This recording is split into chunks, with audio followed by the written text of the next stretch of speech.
Hello, everybody. Andrew Blake from thedigitalaudio.manual.com. Today, let's talk about some of the Sampler Track Modulator editing tools in Cubase.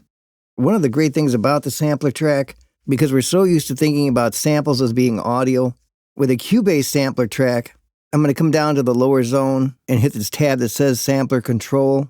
This opens up an interface that I could go over to my media bay and pick out some kind of audio loop if I wanted to. But we can also take MIDI events.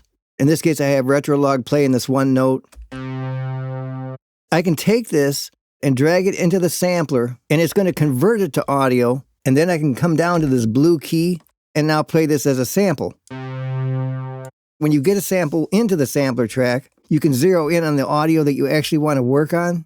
If I simply click and drag a little area, then I can go up to this button. It allows me to trim the sample. Then that becomes the only area that I work with. If I need to undo that and go back to the regular sample, I also have this revert to full sample option. Then we have all these areas down below that allow us to affect this sample in different ways. The way they operate is pretty similar. You have one that says pitch, another one that says filter. Then I'm going to go over to the end to this one that says amp. When I click on this button that says mod, stands for modulator, then it opens up this amp modulator.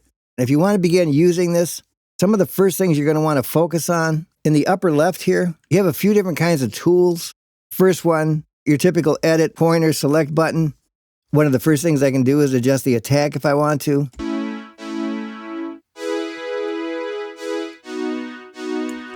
You can create these additional nodes. If you double click someplace, immediately it changes the sound. Double click someplace else. As you create these other nodes, you get more of this modulated sound. Then some of the ways you can alter this, while you're still on the select tool, you can click and drag, and that will select an area with its nodes. You can change the size of this area in different ways. If you grab it at the bottom, you can move the whole selection. Grabbing it at the top, you can change the amplitude, or scale one side or the other. Just so many ways to start changing the sound around.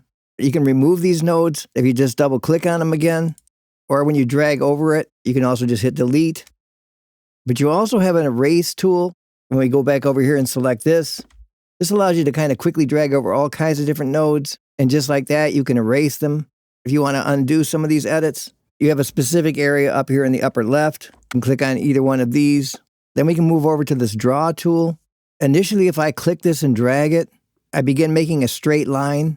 And the reason that is, just a little ways over on the right, you have a whole bunch of different predefined shapes. As it shows right now, it's just a straight line across. And that's why I can draw straight lines like this. But if I click on this list, I have all kinds of different predefined shapes.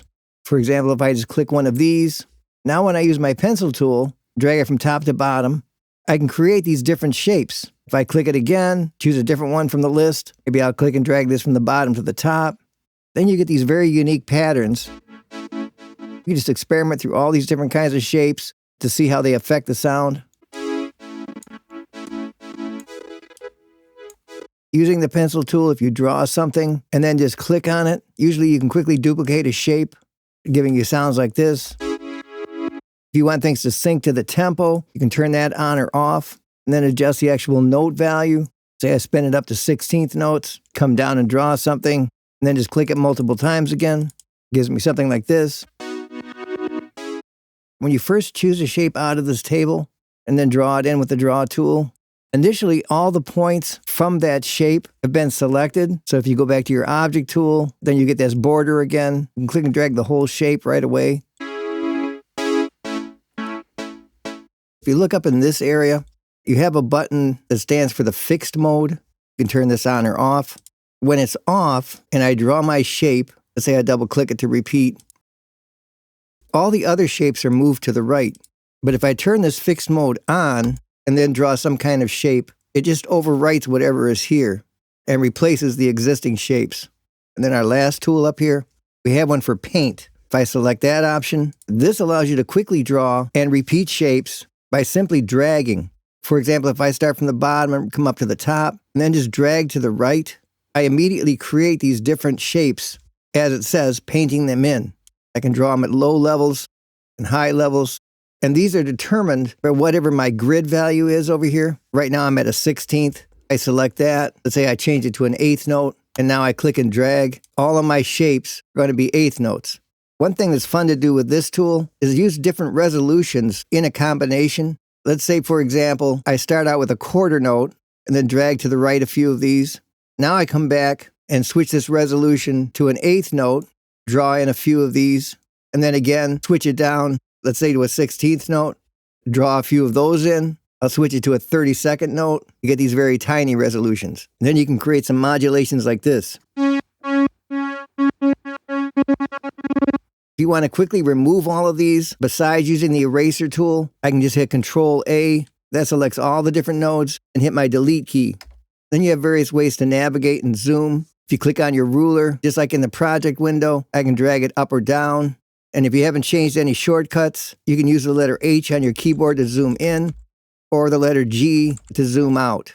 So start experimenting with your sampler track, drag a sample into it, whether it's audio or MIDI, and then explore your tools that are up here on the left once you're in one of these modulators like the amp or the filter or the pitch, and see how you can take your basic sound and possibly turn it into something way more interesting to listen to.